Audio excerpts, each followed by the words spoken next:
नमस्कार, आप देख रहे हैं न्यूज 18 का डिजिटल प्लेटफॉर्म और मैं हूं आपके साथ सृष्टि शेखर। दुनिया के कुछ हिस्सों में चल रहे तनाव और तनावपूर्ण हालातों की वजह से फ्यूल सप्लाई पर बुरा असर पड़ा है। इसे देखते हुए भारत के पेट्रोलियम और प्राकृतिक गैस मंत्रालय ने एलपीजी की सप्लाई को कंट्रोल करने के लिए कमर कस ली है। मंत्रालय ने तेल कंपनियों और रिफाइनरीज को साफ निर्देश दिए हैं कि वो अब एलपीजी का ज्यादा प्रोडक्शन करें और इस बढ़े हुए प्रोडक्शन का इस्तेमाल मुख्य रूप से घरेलू गैस की जरूरतों को पूरा करने के लिए किया जाएगा, ताकि जो आम जनता है उसे रसोई गैस की कमी महसूस न हो।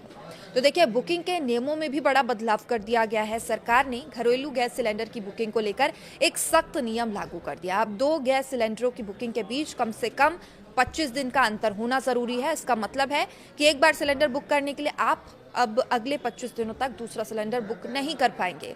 मंत्रालय का मानना है कि इस कदम से गैस की जो जमाखोरी हो रही थी, ब्लैक मार्केटिंग यानी कालाबाजारी हो रही थी, उस पर लगाम लग जाएगी।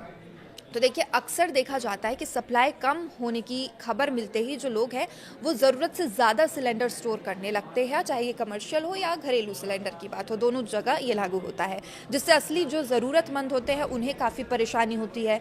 अस्पतालों और स्कूलों को भी प्राथमिकता देने की इस बार बात कही गई है। पेट्रोलियम मंत्रालय ने सोशल मीडिया प्लेटफॉर्म एक्स पर अपने पोस्ट में साफ कहा कि उनकी पहली प्राथमिकता है घरेलू इस्तेमाल और देश के ज़रूरी संस्थानों को गैस पहुँचाना। बाहर से मंगाई जाने वाली यानी इम्पोर्टेड एलपीजी की सप्लाई अब सबसे पहले अस्पतालों और शिक्षण संस्थानों जैसे कि ज़रूरी नॉन डोमेस्टिक सेक्टर्स को दी जाएगी। स्कूल और अस्पताल इसमें प्राथमिकता रहेंगे और सरकार का मकसद ये सुनिश्चित करना होगा कि देश की सेहत और शिक्षा से जुड़ी व्यवस्थाओं में गैस की कमी के कारण कोई रुकावट ना आए। होटल और इंडस्ट्रीज के लिए कमेटी बनेगी और बाकी दूसरे नॉन डोमेस्टिक सेक्टर्स जैसे कि रेस्टोरेंट्स, होटल्स और बड़ी इंडस्ट्रीज के लिए गैस सप्लाई के नियम थोड़े अलग रखे गए हैं। अब इन सेक्टर्स को कितनी और कैसे गैस की सप्लाई दी जाएगी, इसके लिए खास कमेटी बनाई गई है। इस कमेटी में ऑयल मार्केटिंग कंपनीज ने 3 एग्जीक्यूटिव डायरेक्टर्स शामिल किए हैं। ये कमेटी अलग अलग इंडस्ट्रीज की डिमांड और उनके आवेदन को रिव्यू करेगी। उसके बाद ही सप्लाई पर कोई फैसला लिया जाएगा और इससे जो गैस के बंटवारे में पारदर्शिता बनी रहेगी, इस पर भी बात की जा रही है और इमरजेंसी हालातों में जो सिस्टम है वो सही तरीके से काम करने वाला है। तो देखिए, वाणिज्य एवं उद्योग मंत्री पीयूष गोयल ने कहा कि पश्चिम एशिया संकट के बीच निर्यातकों को मदद देने के लिए सरकार बीमा समर्थन जैसी नई योजनाएं शुरू करने की संभावनाएं भी तलाश रही है।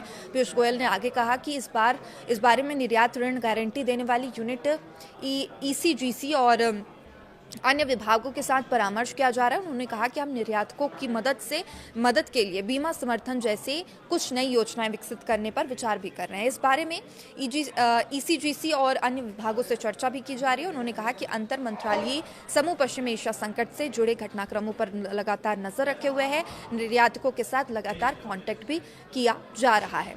वहीं पीयूष गोयल ने कहा कि सरकार उन निर्यातकों की मदद के उपाय तलाश रही है जिनका माल भेजा जा चुका है, लेकिन मौजूदा हालात के कारण उन्हें मुश्किलों का सामना करना पड़ रहा है। अब इस बीच सीमा शुल्क विभाग के पश्चिम एशिया संकट के कारण स्ट्रेट ऑफ हॉर्मुज में बंद होने और समुद्री मार्गों में व्यवधान के चलते भारतीय बंदरगाहों पर वापस आने वाले निर्यात माल से निपटने के लिए दिशा निर्देश जारी किए हैं। ईरान पर अमेरिका और इजराइल के संयुक्त हमले और फिर ईरान के जवाबी हमले के बाद जो क्षेत्र है उसमें तनाव लगातार बढ़ गया है, जिससे तेल और गैस की आपूर्ति प्रभावित होने की आशंका है। और देखिए, एलपीजी के भी दाम इसी वजह से बढ़े हुए भी नजर आ रहे हैं, क्योंकि भारत में भी इसका असर कहीं ना कहीं देखने को मिल रहा है। अब इस संकट के कारण समुद्री माल भाड़ा, हवाई परिवहन लागत और बीमा प्रीमियम में भी बढ़ोतरी हुई है। ये संकट भारतीय निर्यातकों के लिए इस लिहाज से अहम है कि भारत के लिए पश्चिम एशिया का जो प्रमुख निर्यात बाजार है वो उसमें से एक है, इंपॉर्टेंट है।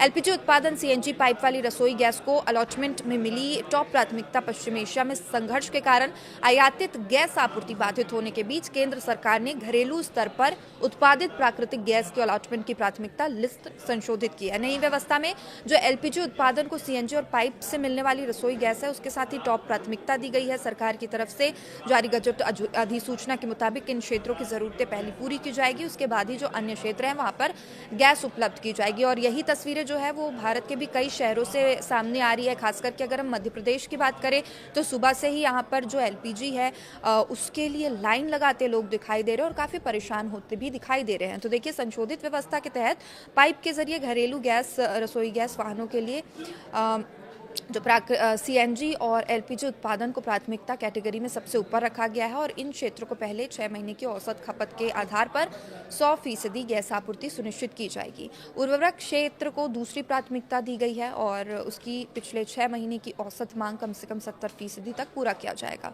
तो अमेरिका, इजराइल और ईरान के बीच जंग से दुनिया में तेल की सप्लाई का भी बड़ा संकट पैदा हुआ है।